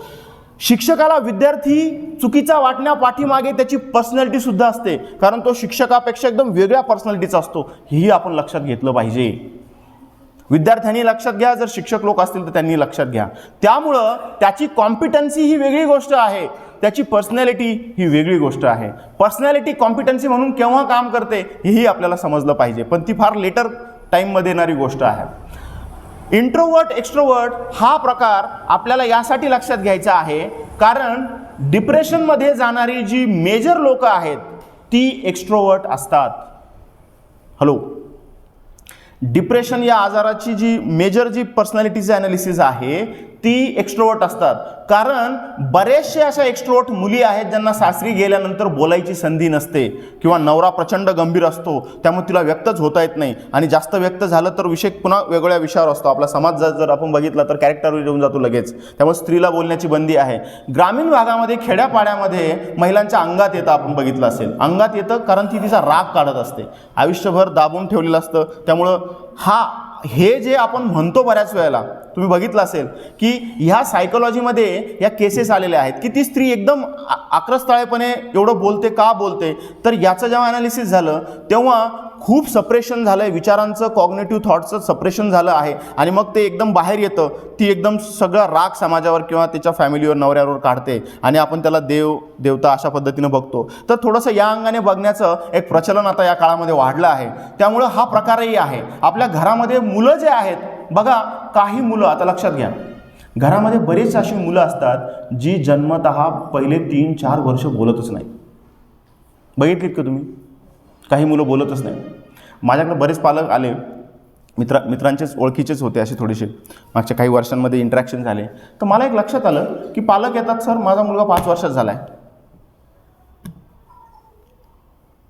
त्यांना बोलताच येत नाही, हा बोलतच नाही. मग मी म्हटलं जा तुम्ही बाहेर, थोडंसं बोलू दे मला त्याच्यासोबत. बोललो त्याच्यासोबत. का रे म्हटलं, का बोलत नाहीस तू? हळूच म्हणतो, बोलतो सर मी. मग ते असं का म्हणतायत? मला माहीत नाही म्हणे सर काय म्हणतात. मी बोलतो, पालकांना बोलवलं, काय प्रॉब्लेम आहे, का बोलत नाही असं वाटतं तुम्हाला? काही नाही सर, आम्ही बाहेर बसलेलो असतो, याला काही म्हणायला लावलं म्हणत नाही, आमच्यात म्हणतो पण पब्लिक आली की पब्लिकमध्ये म्हणत नाही. काय म्हणायचं आहे? मग एक कविता म्हटलं, म्हण एक कविता. त्याने कविता व्यवस्थित म्हणून दाखवली. आता प्रॉब्लेम असा आहे आईवडिलांचा की त्याने एकदा कविता म्हणून दाखवली की मामा आले म्हण कविता, काका आले म्हण कविता, दादा आले म्हण कविता, चल रे म्हणून दाखव.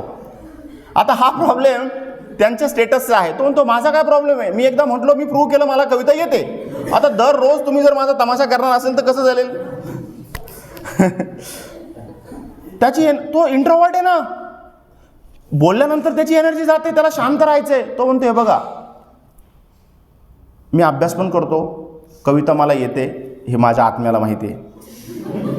परीक्षेच्या वेळेला मी योग्य वेळी ती लिहून पण दाखवेल, पण मी दरवेळेला तुमच्या घरात कोणी पाहुणे आले त्यांना मी काही म्हणून दाखवणार नाही, स्टेजवर डान्स करणार नाही, मला एक्सप्रेशन करायची गरज नाही, आतल्या आत माझा उत्सव चालू आहे,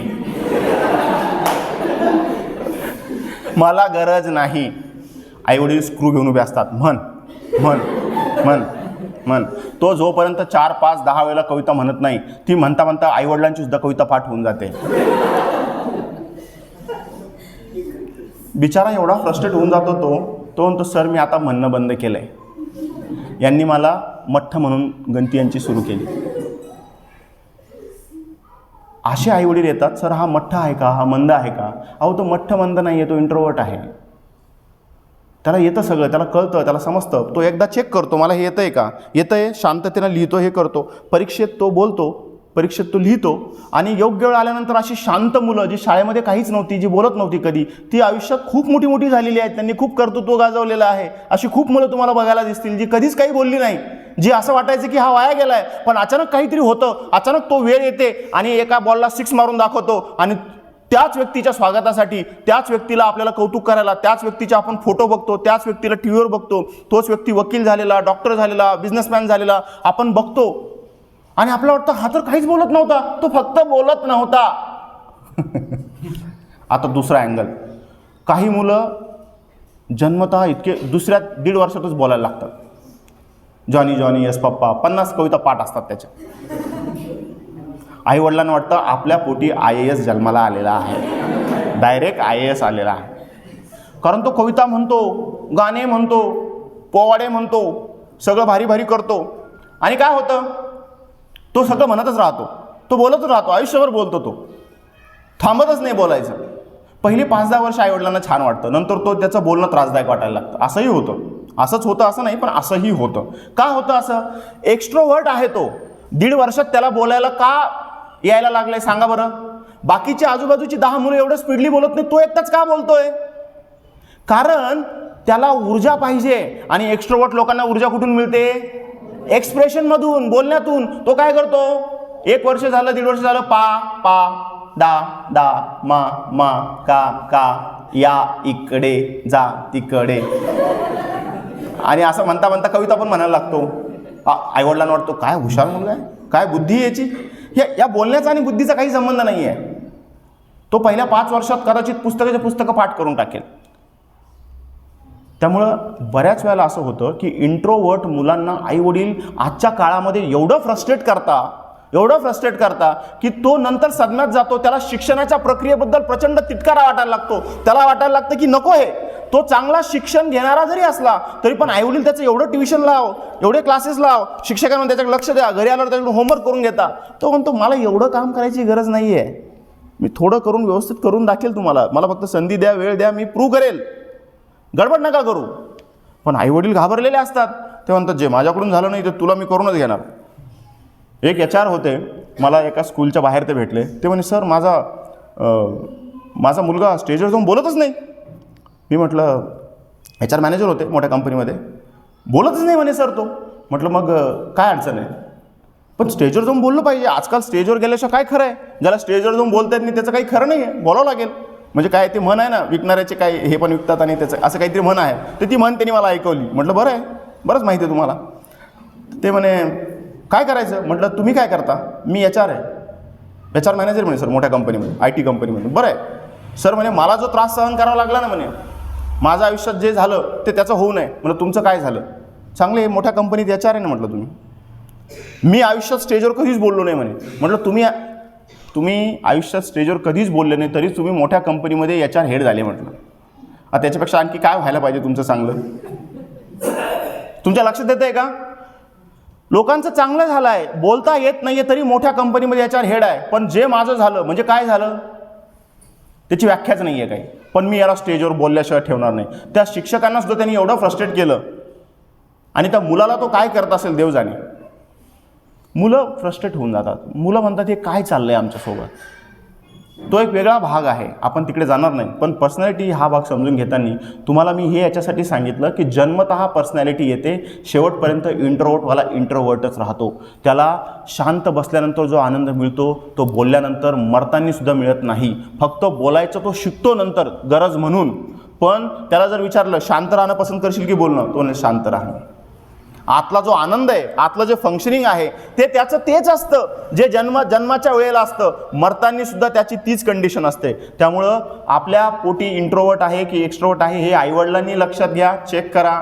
तो जर एकदा म्हणत असेल तर तुम्हाला कळालं पाहिजे की त्याला जमतंय, त्याला बोलता येतंय. योग्य वेळी तो त्याचं सगळं जे प्रूव्ह करायचं आहे ते तो प्रूव्ह करेल. इंट्रोवर्ट एक्स्ट्रोवर्ट शेवटचा अँगल आहे बिग पिक्चर आणि डिटेल ओरिएंटेड. काही मुलं फार मोठ्या मोठ्या गोष्टी बोलतात. बिग पिक्चर, मी हे करेल, मी ते करेल. आपल्याला लहानपणी ते आपल्याला हसू येतं त्यांचं, काय मोठ्या मोठ्या गोष्टी करतोय. आणि काही काही मुलं जे असतात ते एकदम बारीक बारीक गोष्टीवर काम करत असतात. बघा, आमिर खान हा डिटेल ओरिएंटेड आहे. त्याचे मूवीज बघा, एकदम बारीक बारीक गोष्टींवर तो काम करत असतो. लगान त्याचा मूवी आहे, एकदम बारीक बारीक गोष्टीवर काम केलेलं आहे. Yes no? दंगल मूवी बघितलाय तुम्ही? छोट्या छोट्या गोष्टींवर प्रचंड काम केलेलं आहे.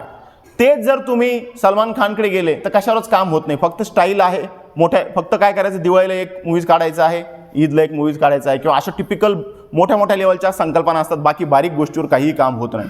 पण दोघंही मार्केटमध्ये जेव्हा त्यांची मूवी येतात तेव्हा सगळे लोक बघतात, करोड रुपये कमवतात. दोघंही हिट ॲक्टर आहेत देशातले. Yes or no? बरोबर आहे. आता तुम्ही हे बघा की आपल्याला हे लक्षात आलं पाहिजे की या दोन वेगवेगळ्या पर्सनॅलिटी, इन बिग पिक्चर आणि डिटेल ओरिएंटेड, तुम्ही जेव्हा डिटेल ओरिएंटेड असता तेव्हा तुम्ही बारीक बारीक गोष्टींचा आढावा घेता. छोट्या गोष्टींमध्ये तुम्ही विचार करता. एखादा निर्णय घेताना तुम्ही एखाद्या गोष्टीचे 6 सेन्सेसने त्याचे ॲनालिसिस करता. 6 सेन्सेस म्हणजे काय? तुमचे डोळे, तुमचे कान, तुमचं तोंड, नाक आणि गॅस्ट्रॉल्टरी सिस्टीम, या सगळ्या सेन्सेसनं तुम्ही एखाद्या गोष्टीचा अंदाज घेऊन मग निर्णय घेता, काम करता. आणि डिटेल बिग पिक्चर म्हणजे तुम्हाला एक अंदाज येतो फक्त की कदाचित आता असं दिसतंय 2 वर्षांनी हे मार्केट कोलॅप्स होणार आहे. 6 सेन्स, हे 5 सेन्सेस वापरतात डिटेल ओरिएंटेडवाले, आणि बिग पिक्चरवाले 6 सेन्स वापरतात. 6 सेन्स म्हणजे काय? तर 6 सेन्स हा वेगळा बोलायचा विषय आहे, परंतु थोडक्यात तुम्ही एक लक्षात घ्या की 6 सेन्स म्हणजे तुम्हाला आयुष्यभराच्या विचारानंतर समाजाचं जे व्यापक ॲज अ होल जे ज्ञान होतं त्याचा फक्त तुम्ही अंदाज लावत असता की येणाऱ्या 5 वर्षात इकडे वातावरण जाणार आहे, पुढच्या 10 वर्षात इकडे जाणार आहे, आणि अंदाज लावून निर्णय घेतात ही लोक. 6 सेन्सवाले असतात, यांना आपण बिग पिक्चर म्हणतो. तुम्ही बिग पिक्चरवाले आहात की तुम्ही डिटेल ओरिएंटेड आहात, याचा तुम्ही सगळ्यांनी विचार केला पाहिजे. त्यामुळं आपली पर्सनॅलिटी कुठली आहे ह्या सगळ्या गोष्टींवर कार्ल युंग असेल, त्यानंतरचे बरेचसे शास्त्रज्ञ आहेत. आता सध्या जर तुम्ही जर मार्केटमध्ये शोधायला गेलात तर मेयर ब्रिग्सची पर्सनॅलिटी थेअरी मार्केटमध्ये आहे. 16 पर्सनॅलिटी, त्यांना 8ला 16मध्ये डिवाईड केलेलं आहे. साधारणतः कॉर्पोरेट्समध्ये, कंपन्यांमध्ये सायकोलॉजिस्ट असेल, हे सगळी लोक साधारणतः मेयर ब्रिग्स वापरतात किंवा बिग 5 वापरतात. आणि त्याच्यातून तुमची कुठली पर्सनॅलिटी आहे, मग बिग 5मध्ये पर्सनॅलिटी ट्रिट्स कुठले आहेत, की काय तुमची पर्सनॅलिटी आहे, तुमची जी बिहेवियरल टेंडन्सी आहे, म्हणजे तुमच्यात ॲग्रीएबलनेस जास्त आहे, सपोर्टिव्हनेस जास्त आहे, पॉझिटिव्हिझम जास्तीचं आहे, हे ओळखण्यासाठी बिग 5 आहे. तर बिग 5 सध्या वापरली जाते. ह्या अशा 4-5 प्रकारच्या पर्सनॅलिटीज वापरल्या जातात. त्यापैकी कुठली तरी एक पर्सनॅलिटी इंटरनेटवर जा, शोधा, ती द्या आणि चेक करा तुमची पर्सनॅलिटी कुठली आहे. हॅलो हॅलो पर्सनॅलिटी टाईप करायचं. एक पर्सनॅलिटी फ्री पर्सनॅलिटी असते, एक तुम्हाला फ्री देता येते, नंतर पैसे लागतात, है ना. पण एक तुम्ही फ्री देऊ शकता स्वतःसाठी, ती दुसरं कोणाला तरी द्यायला नका लावू. एक काम कर, ही तू देऊन टाक, मग तुमची वेळ तेव्हा पैसे द्यावे लागतील तुम्हाला. त्यामुळं हे लक्षात घ्या की तुम्हाला ती पर्सनॅलिटी देता येईल. तुम्हाला तुमची पर्सनॅलिटी कुठली आहे हे चेक करा. 1-2 वर्ष त्यासाठी लागतील. काही लोकांना 1 महिन्यातच अंदाज येऊन जाईल तुमची पर्सनॅलिटी कुठली आहे. कारण उत्तरं लिहिताना आपण उत्तरं जेव्हा लिहिणार आहोत तेव्हा आपल्या उत्तरांमध्ये बिलीफचा बराच मोठा भाग आहे. आपल्याला वाटेल की आपण लिहितो करेक्ट आहे, आपण असे आहोत, आपल्याला हे आवडतं, परंतु ते तसंच आहे का हे तुम्हाला समजायला कदाचित 1 वर्ष, 2 वर्ष, 10 महिने, 5 महिने, किती वेळ लागू शकतो. त्यामुळे उत्तर लिहिताना जर तुम्ही तटस्थ असला, तुम्ही उत्तर लिहिताना तटस्थ असला तर योग्य पर्सनॅलिटी तुमची काय आहे हे तुम्हाला त्या टेस्टमधून कळेल. अन्यथा ते समजायला वेळ लागेल. भावनिक असलेली लोक उत्तर लिहिताना भावनिक पद्धतीने उत्तरं लिहितील. त्यामुळं तुमची पर्सनॅलिटीसुद्धा तुम्हाला योग्य तुमची पर्सनॅलिटी कुठली आहे हे कळण्यामध्ये बाधक आहे. कळतंय का? हॅलो, तुमच्या आतमध्ये असलेली तुमची पर्सनॅलिटी, तुमच्या आतमध्ये कुठली पर्सनॅलिटी आहे हे कळण्यासाठी बाध्य निर्माण करणार आहे. कारण तुम्ही भावनिक असाल तर उत्तर लिहिताना तुम्ही सगळं त्या अंगाने लिहाल आणि तुम्हाला वेगळीच पर्सनॅलिटी तुमच्या हातामध्ये येईल. त्यामुळे या सगळ्या पर्सनॅलिटी चेक करा, यावर विचार करा, चिंतन करा. तुमची पहिली गोष्ट तुम्हाला शोधायची आहे की कुठल्या बिलीफमध्ये तुम्ही अडकलेले आहात का. तुमच्या आवडीनिवडी ज्या तुम्ही सांगितल्या त्या तुमच्याच आहेत का एकदा चेक करा. तुम्ही म्हटलात मला शिक्षक झालं पाहिजे कारण मोठं व्हायचं आहे, शिक्षक खूप ग्रेट महान काम करतात, नो डाऊट ते महान काम करतायत, पण खरंच तुम्हाला शिक्षक व्हायचं आहे का. तुमच्या आतमध्ये शिक्षक होण्यासाठी तुम्ही जन्म घेतला आहे, एकदा चेक करा. कदाचित असं होऊ शकतं, एक सामाजिक कार्यकर्ते तुम्ही होऊ शकता, कदाचित असं होऊ शकतं एक पेंटर तुम्ही चांगले होऊ शकता, एक लेखक तुम्ही चांगले होऊ शकता. आतमध्ये ते कुठं दडलं आहे का? आणि हे शोधण्यासाठी तुम्हाला याचा अंदाज घ्यावा लागेल की तुमच्या आतमध्ये कुठलं स्किल आहे. डेव्हलप करण्यासाठी स्किल हवं आहे. डेव्हलप आपण स्किलला करतो, पर्सनॅलिटीला नाही. तुमच्या आतमध्ये कुठलं स्किल आहे ते बीज रूपानं तुमच्या आतमध्ये येतं. जसे जसे तुम्ही मोठे होतात तसं तसं तुम्हाला कळायला लागतं की तुमच्यात हे स्किल आहे. मग तुम्ही टेबलावर तबला वाजवतात, कसाही वडील ओळखतात, पकडतात, टाकतात तबल्यावाल्याकडे, तुम्ही तबला वाजवून परफेक्ट होतात आणि तुम्ही तबलावादक बनतात. पण जर तुमच्या आईवडिलांना कळालं नाही की तुम्ही चांगले तबलावादक आहात, तुमच्यात ते गुण आहे, तर तुम्ही चांगले तबलावादक बनत नाही. फक्त कुठेही गेलं की टेबलावर फक्त असं करायची सवय लागते तुम्हाला.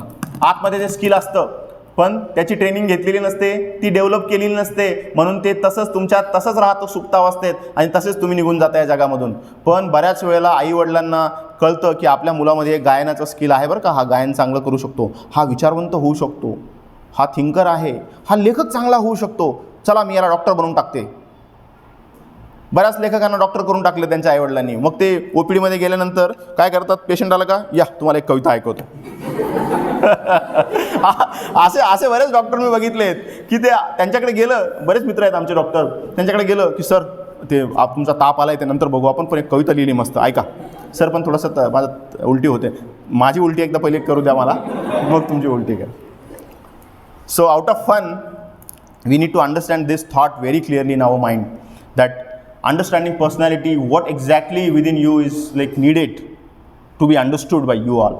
तुम्हाला हे कळणं फार गरजेचं आहे की तुमच्या आतमध्ये काय आहे. जर ते कळालं नाही तर तुम्ही असेच भरकटत राहाल आणि मग काहीतरी आजूबाजूच्या समाजानं आपल्यामध्ये काय तुम्हाला रिफ्लेक्ट केलं आहे तेच तुम्हाला असं वाटत राहील की हे मीच आहे. आणि मग एका विशिष्ट दिवशी तुमच्या लक्षात येईल की काहीतरी चुकतं आहे, हे मला बनायचं नव्हतं, माझी पर्सनॅलिटी काहीतरी वेगळीच होती आणि मी काहीतरी वेगळ्याच ठिकाणी आहे. बरं, काम करताना आपल्याला बऱ्याच वेळा फ्रस्ट्रेशन येतं की मी चुकीच्या फील्डमध्ये आहे, हुकलं आहे माझं काहीतरी, मी झालो आहे, मी यशस्वी आहे इथे, पण हुकल्यासारखं वाटायला लागतं, चुकल्यासारखं वाटायला लागतं. का चुकल्यासारखं वाटायला लागतं? कारण प्रोफेशन चुकीचं निवडलेलं असतं. तुमच्या पर्सनॅलिटीला लायक असं प्रोफेशन जर निवडलं तो विन विन सिच्युएशन आहे. आणि दुसरी गोष्ट, जी डेव्हलप होते, skill can be develop, personality can not be develop. Personality has to be understood and then managed. Personality समजून घ्यायची आहे आणि मग मॅनेज करायची आहे आयुष्यभर. एकदा समजून घ्यायची कुठली आहे आणि मॅनेज करायची आहे. समोरचा कुठल्या पर्सनॅलिटीचा आहे कळायचं आणि त्यासोबत डील करायची. आपली पर्सनॅलिटी कुठे मागे घ्यायची, त्याच्या पर्सनॅलिटीसोबत डील करायचं, आपलं काम करायचं, पुढे जायचं. आपल्या पर्सनॅलिटीसोबत आपण आनंदी राहायचं, फक्त आपण ओळखून ठेवायचं आपली कुठली आहे. आणि तुमच्यातलं कुठलं स्किल आहे ते आयडेंटिफाय करून त्याच्यावर ट्रेनिंग करायची, त्याच्यावर काम करायचं. तुमच्यामध्ये जर गायनाचं स्किल असेल तर गायनाची ट्रेनिंग करून ते गायनाचं स्किल वाढवा. ते जर असेल तर, बऱ्याच मुलांमध्ये गायनाचं स्किल नसतं, आईवडील बळजबरी ट्रेनिंग देतात, ते चांगले गायक बनत नाही. पण जर स्किल असेल खरंच तर ते डेव्हलप होऊ शकतं. तर डेव्हलप स्किल करायचं आहे, ते ओळखावं लागेल. पर्सनॅलिटी ओळखून ती मॅनेज करायची आहे, तिला डेव्हलप करायची गरज नाही, ती डेव्हलप होत नाही. त्यामुळे पर्सनॅलिटी डेव्हलपमेंटचे क्लासेस लावताना लक्षात घ्या की पर्सनॅलिटी डेव्हलप करण्यासाठी क्लासेस नाही लावत तुम्ही. त्याच्या नावाखाली दुसरं काही तुम्ही शिकत असाल ते पर्सनॅलिटी डेव्हलपमेंट नाही. हॅलो, लक्षात येत आहे? येस, हॅलो, कळतंय?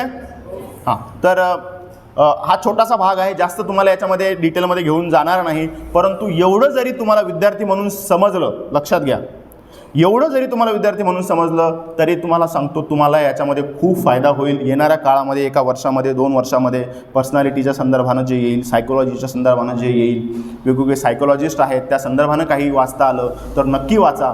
ही आपली जी लायब्ररी आहे तिच्यामध्ये काही महत्त्वाची पुस्तकं असतील जी सायकोलॉजी आणि डेव्हलपमेंटच्या संदर्भानं असतील, ती नक्की वाचा. अशी पुस्तकं वाचा ज्या पुस्तकातून तुम्हाला स्वतःची ओळख होईल. अशी पुस्तकं वाचा जी पुस्तकं तुम्हाला तुमच्या स्किलची ओळख करून देतील आणि ती डेव्हलप करण्यासाठी भविष्यात मदत करतील. अशी लोकं आसपास ठेवा जी तुम्हाला तुमच्या पर्सनॅलिटीचं योग्य ज्ञान वेळोवेळी करून देत राहतील. अशी लोकं आजूबाजूला ठेवा जी तुमच्या स्किलला ओळखून तिच्या इन्हान्समेंटसाठी तुम्हाला प्रयत्न करतील. हे करत असताना अपयश आलं तर हरिवंशराय बच्चन यांच्या काही ओळी तुम्ही आठवा, त्या तुम्हाला सांगतो आणि मी थांबतो. हरिवंशराव बच्चन यांनी अतिशय सुंदरपणे म्हटलेलं आहे की असफलता एक चुनौती है, उसे स्वीकार करो, क्या कमी रह गई देखो और सुधार करो, जब तक सफल न हो नींद चैन को त्यागो तुम, संघर्ष का मैदान छोड़कर मत भागो तुम, कुछ किए बिना ही जय जयकार नहीं होती, कोशिश करने वालों की कभी हार नहीं होती। Thank you so much.